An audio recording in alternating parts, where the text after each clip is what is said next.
It's exactly 35 minutes past the hour of 8, and we do thank you for being a part of Sunrise at Sea right from the hour we began at 7 a.m. Welcome back from that quick break, but also welcome back from that intense conversation that we had on the Twitter jabs with Priva Elibaz. Of course, you're just in time for our views where we discuss real life conversations and give our opinions and things about what we think, but also we would love to hear from you. So head on to our Twitter platform at CTV Uganda, and always remember to use the hashtag CTV Sunrise. It's very important. That way we shall be able to pick up on what you have to say in regard to the different conversations that we have here every morning. Well, joining me today are the ladies that I'm sure you saw in the different segments. I have Priva Elibaz, I have Sarah Apollo, and of course I am joined by Agi Uwase. And today we are going to be discussing the antisocial behavior. Now, I was very particular when I was bringing up this particular conversation, because I did not want to bring it in sort of like a disorder form in relation to mental health. No, we're going to look at it as plainly as it is. Now, from saving money to protecting your peace from fake friends, is it possible that being antisocial might actually be a good thing? And we did post this on our social media platform, so we shall be able to read out your responses. But before we dive into the conversation, just to small break the ice, we're from a heated up discussion, so just to break the ice, I'm going to be asking the ladies, and I'll start with Priva. Do you consider yourself a social person? Oh yes, I think I am. Okay. Social butterfly. Hi, Sarah. Okay. Hi. Okay, At yes. least I have Yes, at least I have regard for what is right and wrong, and in most Absolutely. cases, I factor in the feelings of other people before I do certain things. So I don't think I would consider myself antisocial. Okay. No, I don't think I would Okay. consider myself that. Okay. Yeah. Sarah, do you consider yourself a social person? I think I am borderline in between. Okay. Yeah, I am antisocial and I'm also Social. social. Okay. And I am social to extent, yes, I have respect for society's organizations. I have empathy for people.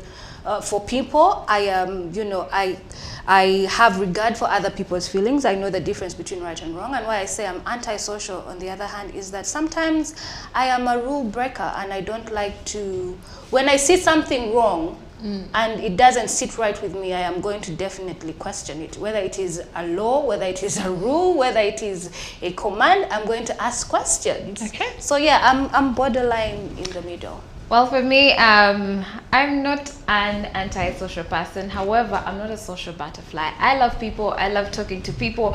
I love, getting different opinions from people. However, on the other end, I sometimes keep to myself, and that is why some people think that I'm antisocial. But on the other hand, I think I'm not really antisocial. But it depends on how everyone perceives everyone. I think you mean you're introverted, not antisocial. Not really, not introverted, because Oh, yeah, reluctant socializer. Like no. I think those are all the perceptions that people have about me. But when people get to know me, they actually, oh my God, I didn't think you're this person. kind of person, Yes, yeah. yes. Antisocial people are rule breakers. They are hostile. They're manipulative. Yes, There is that. I think you mean you're introverted. So No, you no, no. prefer your peace, spending time with yourself, as opposed to being in I think I'm a rule breaker, but to some extent. I love a lot of controversy, and I always have like different opinions from people. Like there's always a popular opinion, and I think sometimes I always have a different whole opinion, and they take it the way I take it. So yeah, I'm a little bit antisocial, and then I don't know, it's just all over the place. Okay, I need some clarity. The antisocial that we're looking Exactly, at. and that is what I wanted to Yeah, highlight. yes. And Yeah. I did state it at the beginning that we are not looking at it in a mental disability aspect or something to do with mental health. But it we are is. looking. Yes, it is to an extent. To some extent, it's not, and I'll be bringing that in our conversation. However, today we are looking at it in terms of character, not something as an antisocial personality disorder, because that is also a different conversation. Yeah. Yes, but to answer the question that I asked the ladies, for my case, I would say I'm also on the fence with this. I mean, there are times when I'm social, there are times when I just want to keep to myself, and there is nothing wrong with that. It saves me so much stress, It saves me things such as fear of missing out. It saves me having having to put, keep up appearances, yet I just want to be to myself. And many times it has actually saved me a whole lot, just, sitting back and relaxing and watching the world go on. And I don't think there is anything wrong with someone just choosing to be them and spending time with themselves for a certain period of time. That is, if not, it's not a continuous thing and a prolonged thing, because then it gets into a mental health issue. However, studies seem to suggest that too much social media time can turn you into being antisocial. So would you say is social media to blame for our being antisocial in our communities or environments? Again, honestly, I don't see how we can differentiate this from what it actually is. Personality disorder. Yes, because yes, social media can result people into being antisocial, because there's a lot of information on social media, and a lot of people can push their agendas and narratives towards different aspects of society or different topics or conversations, and from that people can actually start rebelling and start acting indifferently or averse to the society norm. So yes, it can make people very antisocial. It can cause people to start self-harming themselves. It can cause people to start being manipulative. It can cause people to become deceptive. It can cause people to start rioting. It can, yes, it can make people antisocial.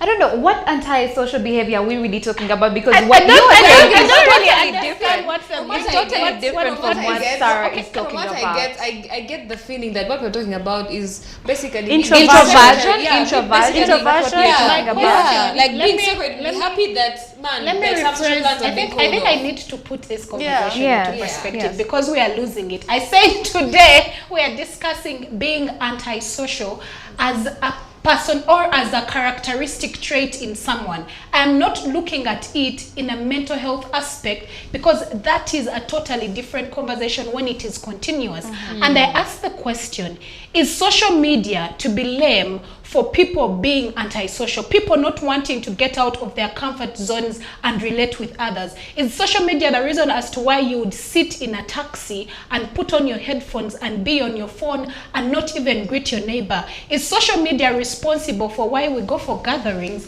and sit down and the whole time people are doing meet and greet, you're going through Instagram? So the question is social media to blame for our being antisocial? Again, let me respond. Because again, I'm saying we are putting a definition to a different, we're putting an explanation to a different definition.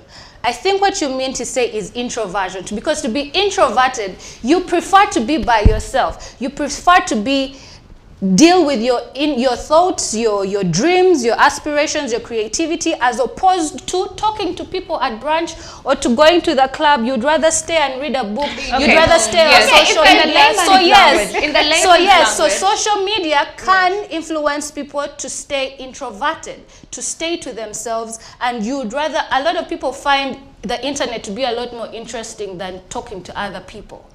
Yeah.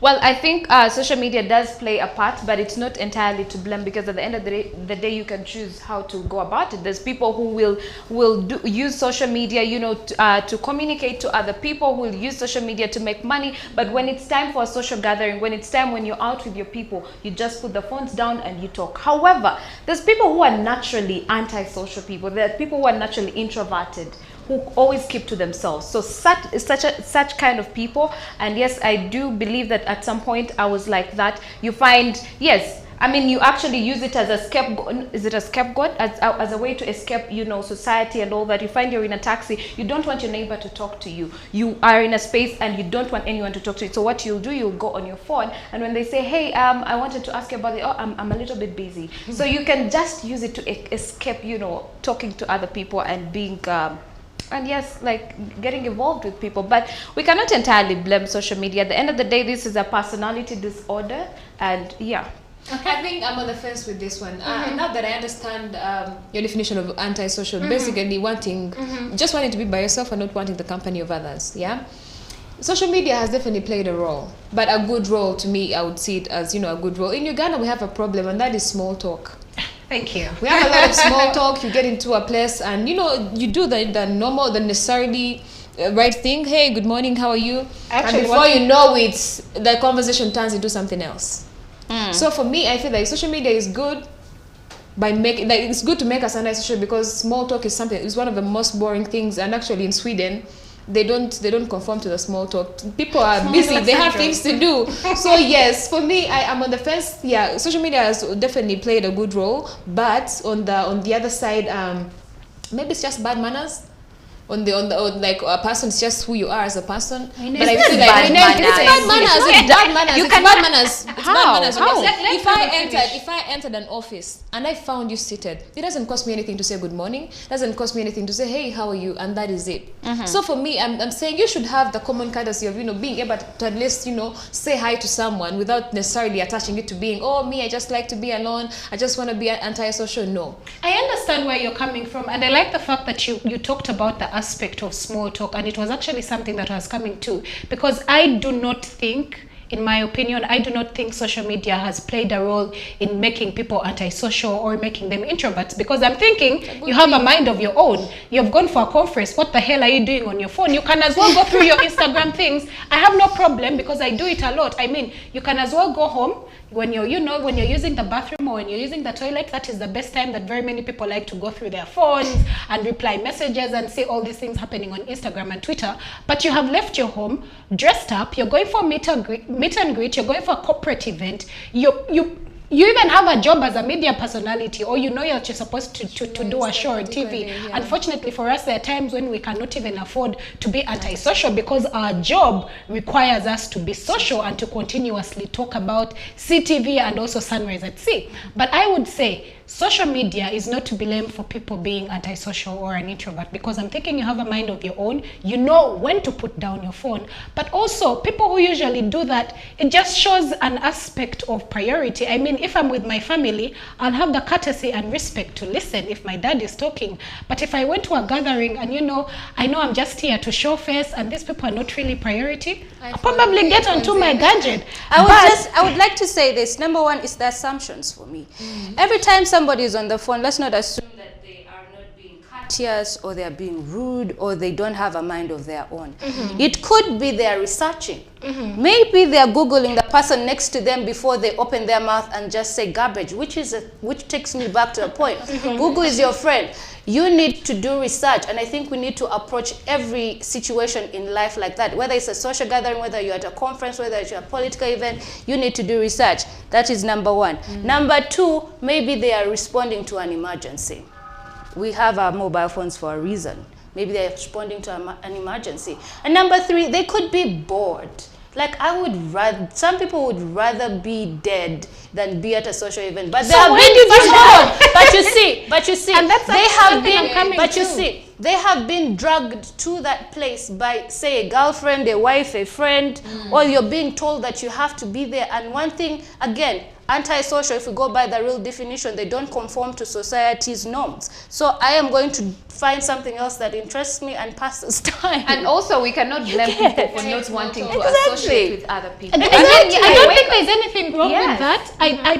I mean, there are moments where we have come across in life. I don't know if any of you have gone through, and you just want to be your own person. So for like an entire week, and you just do not want to go for social gatherings, and it saves you a lot of trouble, because then you do not have to go for an event because everyone is going about. I remember the other time when we talked about FOMO, the fear of missing out, and I mentioned here and I said the only reason I actually went for Fireboy, apart from the fact that I love his music, is because everyone was going. I mean, at that point in my time, I would have wanted to be in my bed and slept, because the chaos that was there is something I was just not ready for. And I think there is nothing wrong with that. But at the same time, there are times when you're actually required to be social. But you don't have to if you don't want to be. I think it's important for us to highlight the fact that some people are really antisocial because of social anxiety. Yes. Yeah, that's also messes with possible. them just being, social gatherings, being in front of so many people, talking to so many people. So I think we also need to put that into consideration, that maybe people are not anti-social just because they want to be like that, but maybe because they have underlying issues like social anxiety. Okay. Yes, or they are shy. Oh yeah, Or they are shy. want to. Let's look at the signs of an antisocial person. And the first one is spending so much on your life on Twitter and Instagram, and your followers are your real homies who always got your back. The rest of us, we are what? Listen, you will do anything in your power to think of the most amazing excuse to avoid attending the latest event or reunion. That one, just know either you're antisocial or you're an introvert or you're shy. I don't know how shyness comes in, but okay. You love the city life because everyone's so busy and self-absorbed and that no one acknowledges you exist, and that's exactly how you like it. Priva, you gave an example of a country. You said Sweden. That is what they do. Small talk doesn't work. Small talk doesn't work. Well, the next is you prefer to spend time alone. Now, my next question, this is very important, and I hope to learn. How do you draw the line between being social or being an extrovert, since we have brought in the aspect of being an introvert, and throwing yourself at someone? What do you mean throwing yourself at someone? You've had the phrase of you are literally throwing yourself at a man or at a woman, or you're throwing yourself at anything, literally. So how do you draw the line that now you're actually just being normal social, like the normal social, you know, you're being social, you're being courteous, and how can you tell the difference between the fact that you're being social and you're literally throwing yourself Draw at boundaries. someone? Draw boundaries. You can know that you're throwing yourself at someone if you are continuously texting them and they're not texting you As in a back. social You're continuously gathering? calling them Double and yes, you're continuously calling them and they're not calling back. You're initiating conversations and they never initiate any How about at a conversation. social gathering? At a social gathering, I mean, you just, it's a social gathering. If I come to you, I say hi to you, I start a conversation, and I realize I mean, sometimes You're you just not have to really- read body language. You can tell if someone wants to speak to you or not. Then you'll be like, maybe I'm throwing myself at this person, and you move on to the next. I think it's overimposing yourself When you as opposed to overimpose yourself? overthrowing yourself. Yeah, you're overimposing yourself. How do you- so now, how you draw the line is one, read body language. This is skipping my mind. Yes, special body read language. the room. Read the room. Exactly. Number two, you only have to say what you need to say. Hello, how are you? Are you having a good time? Yes. Okay, enjoy yourself. Walk away. Walk away. What is in your not drink? allowed, but Sarah, so I'm not allowed to say, oh, you look nice, you're dressed well. What's that cologne you're wearing? Let me tell you something. When it comes to conversation, the art of conversation is all about the reciprocation of the other person Okay. who you're talking to. Yeah. So if the person is like, I'm fine, one word Bye. answers and they're standoffish, please on. cut that conversation off And and, move walk on. away And walk quickly. away. And number three is when you invade people's personal space. You're breathing down. Hi. Don't do talking that. you're not throwing even your brushed. hands. And You're now talking it and is throwing your COVID hands. times, social distance, 2 meters away. Like this is the distance. Hi Aggie, how are you? You look nice. Thank you. Enjoy yourself. Walk away. Walk away. If that person is not your personal person, Yes. walk away. Say hello, move away. Pleasantries and move away. Not what is in your drink. Where did you plait your hair? Where did you get your shoes? If they're asking I someone don't where they know. plaited, what if they did their hair from? Don't ask those why are you asking questions. this Keep it to the basics. What you need to say, move on. Keep Okay, it how pushing. about you, Priva? I think I'm going to re-echo the issue of small talk. Avoid small talk. Like Sarah did, clarify your needs. Say what you have to say and keep it moving. And also set the boundaries. You know, at the end of the day, if it is saying hi, good morning, how was your night, and that is it, stick to that. But if you say hi, how are you, and the next day you're checking someone's phone, and the next day you're hugging them, and the next day you're carrying their bag, that is overimposing.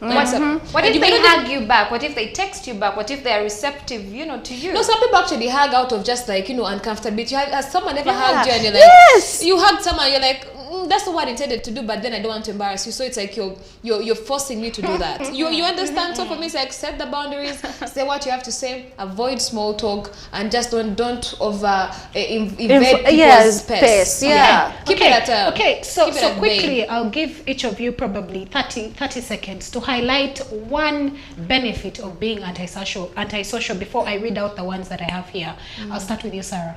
Creativity. People who are antisocial, or rather, you could be antisocial, you could be an introvert. Okay. People who a lot of people who are antisocial, number one, think outside the box. So they're very creative people. And people who are introverted spend a lot more time with themselves, and they take that opportunity to reflect and push the boundaries of their thoughts. They read a lot, they Google a lot or whatever. They're in the search of knowledge all the time. So creativity. Okay. That is like For me, one thing. it's a peace of mind. And yeah, that's self-explanatory. The other one is you actually save yourself a lot of drama. People who are all over the place in people's faces, you find people get assumptions about you. They're always talking this and that. But if you remove yourself from the equation, I mean, if you always keep it simple and keep it going, you'll find yourself, I mean, you save yourself a lot of drama and all the small talk and all the rumors and all those things. Okay. I think for me, one of the benefits of being antisocial is the fact that you start to become self-aware. You know, you start to understand who you are as a person, and it's no longer about, you know, being in social gatherings, being around people. You sit down, you have that inward focus, and you understand who you really are as a person. Okay, so as we close this segment, for me, my parting shots would be the greatest benefit. The times that I have not been social, I have gotten to live my life at my pace.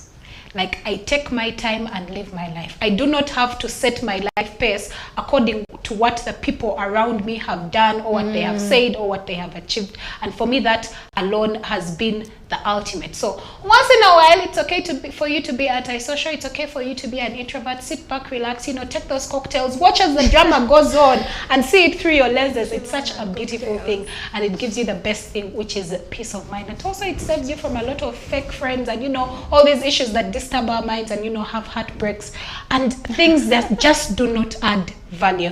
Well, that winds up what we had for you this morning in our views. Keep watching Sunrise at Sea.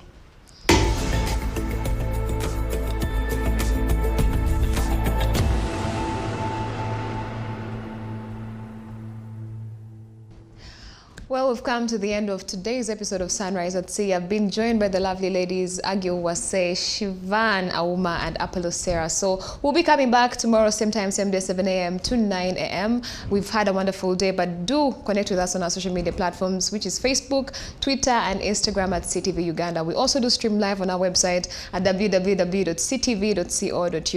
We also have a YouTube channel, that is CTV Uganda. So do subscribe, and you'll be able to get the timely notifications. My name is Priva Elibaz. Good morning.